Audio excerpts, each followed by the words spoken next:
Nici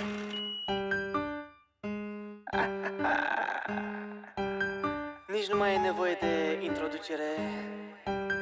Știți că a venit regele.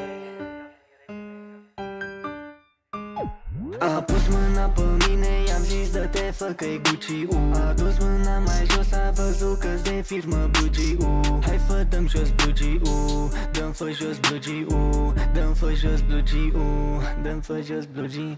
Bodyguards în spate, Rolex cu diamante, eu le așa pe toate, stau cu ele doar o noapte. Nu suport miros de roache, nici miros de vlaghe, dă-te că n-am aer, nu suport miros de fraier. Mi-a zis hai vino încoace, i-am zis lasă-mă fă-n pace, Zdranța nu mă lasă-n pace.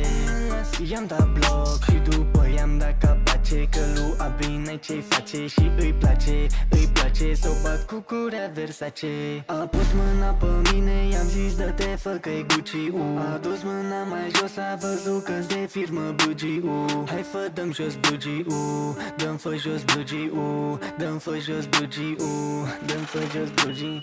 Mi-e poftă de tort, pupă-mă pe bot, de mine nu-i loc, Abi interlopa, Abi când zâmbește, Zdranța se topește, și la câte zdrențe are, cred că Abi pește. Mă sună la 3 dimineața, îmi zice că e foame, Abi, i-am te rog eu de mâncare,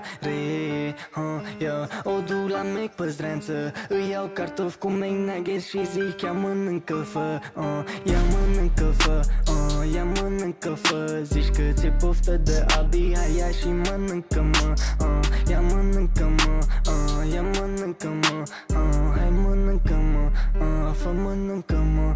A pus mâna pe mine, i-am zis dă-te, fă că-i Gucci, A dus mâna mai jos, a văzut că-s de firmă Blugi, Hai fă, dăm jos Blugi, dăm fă jos Blugi, dăm fă jos Blugi, dăm fă jos Blugi.